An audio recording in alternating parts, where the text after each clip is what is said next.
มา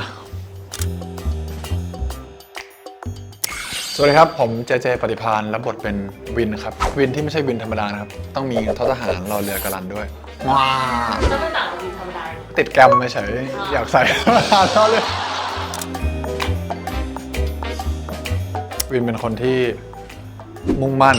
มุทะลุคือมีความเป็นคนดีสูงมากๆครับแบบยึดมั่นในความถูกต้องไม่ใช่ตำรวจทั่วไปครับเป็นตำรวจที่ดีดีบันเจิดดีมากๆยึดมั่นในตัวของตัวเองอยู่ใช่ในอุดมการณ์ของตัวเองเขาไม่ใช่เหมือนแบบตำรวจทั่วไปที่แบบว่าถ้านายสั่งเงี้ยก็แบบก็หยุดทำอย่างเงี้ยแต่วินคือแบบยังมีความแอบทำนั่นแหละประมาณนั้นแหละพูดเยอะไม่ได้รู้สึกยังไงเหรอรู้สึกเท่เจ๋งมากเพราะว่าคือในชีวิตจริงก็ไม่มีทางได้เป็นตำรวจแน่นอนคือเราจินตนาการไว้ว่าวินเท่มาก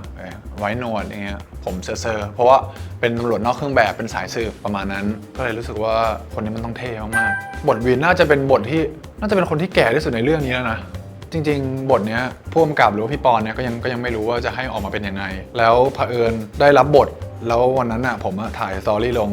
ไว้หนวดเนี้ยแล้วพี่ปอนก็ชอบพี่ปอนก็เหมือนกับไปคุยกับครูหนิงก็ให้วินไว้หนวดไปเลยแบบก็ให้ผมไว้หนวดผมก็เลยไว้หนวดแล้วก็แสดงเป็นวินไว้หนวดแล้วมันดูโตขนาดนั้นเหรอพี่ผมไม่รู้นะยากไหมที่ต้องแสดงเป็นผู้ใหญ่ผมรู้สึกว่าการแสดงเป็นผู้ใหญ่มันไม่ยากอยู่แล้วเราพรีเทนต์ของเราได้อยู่แล้วแต่ที่ยากคือบุคลิกของตำรวจที่เราต้องไปฝึกผมจำได้ว่าผมได้บทมาผมจะทุกเย็นผมจะลงไปเดินแบบแอนอกหลังตึงเดินแบบให้สมกับเป็นตำรวจเดินแบบพยายามเดินให้แบบดูสมาร์ทดูเท่ปราดเปรียวแต่พอไม่รู้ว่าในซีรีส์ มันจะยัง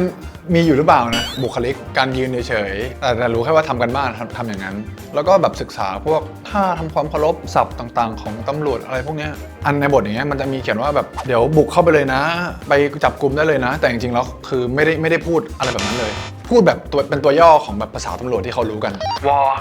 เนี่ยเดี๋ยวลงพื้นที่ว22เดี๋ยวพอเจอเป้าหมายปุ๊บว14จับกุมโอ้โหอะไรประมาณนั้นคือมันเท่มาก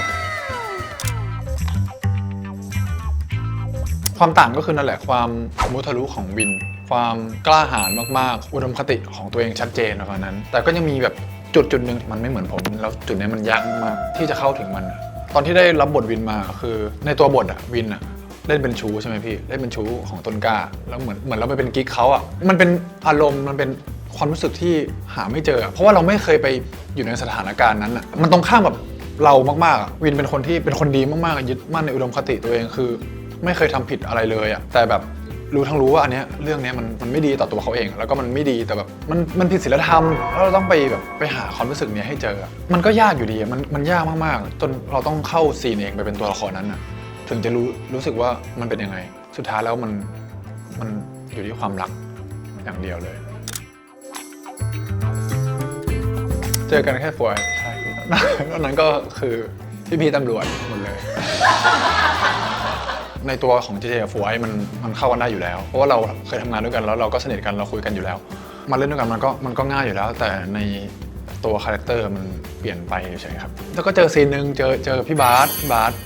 เล่นดีมากใช่พี่แกทำถึงคิวบูแบบกระโดดยิงออกประตูมาขับรถโอ้โหหลบนู่นนี่นั่นลงจากรถตีลังกาม้วนหน้าอะไรแบบแผลเต็มตัวเลยแต่ใส่นะแต่ก็แผลก็เต็มอยู่ดีก็ยังงงอยู่คือเราไปโดดอะไรของเราหรือว่าเราโดดผิดวิธีเนี่ยอันนี้คือแบบบู๊แบบของจริงแล้วไงได้เท่แล้วก็ได้เหนื่อยมากคือผมจะอ้วกผมรู้มาก่อนแล้วว่าแบบเดี๋ยวมีตีลังกามีอะไรนะมีคิวบูนะผมไม่กินข้าวเลยเพราะว่าผมกลัวอ้วกแต่ขนาดผมไม่กินผมก็ยังจะอ้วกมันแบบแต่มันไม่มีอะไรจะอ้วกแล้วคือมันแดดแรงมากแล้วแบบผมใส่เซฟแน่นไปหมดคือแบบถ้าผมเบ่งทีคือมันบึ้งไปหมดเลยคือมันแน่นมากคือทั้งไวเลสก็ต้องรัด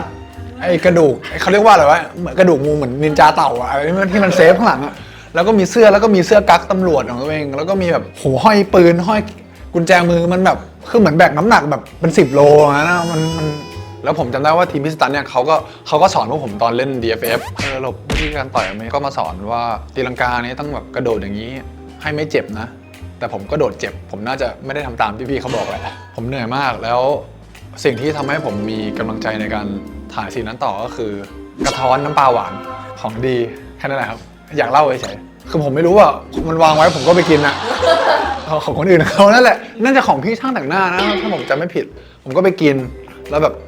มันเปรี้ยวหวานแล้วแบบมันทำให้ผมมี energy อีกครั้งอะผมผ่านซีนนี้ได้ก็เพราะกระท้อนน้ำปลาหวานครับโอเคครับก็ฝากติดตามซีรีส์เรื่อง 4 Minutes ด้วยนะครับได้ทางช่องวัน31นะครับแล้วก็ Southern Version ทางวิวนะครับทุกวันศุกร์นะครับออนแอร์เวลาเดียวกันนะครับ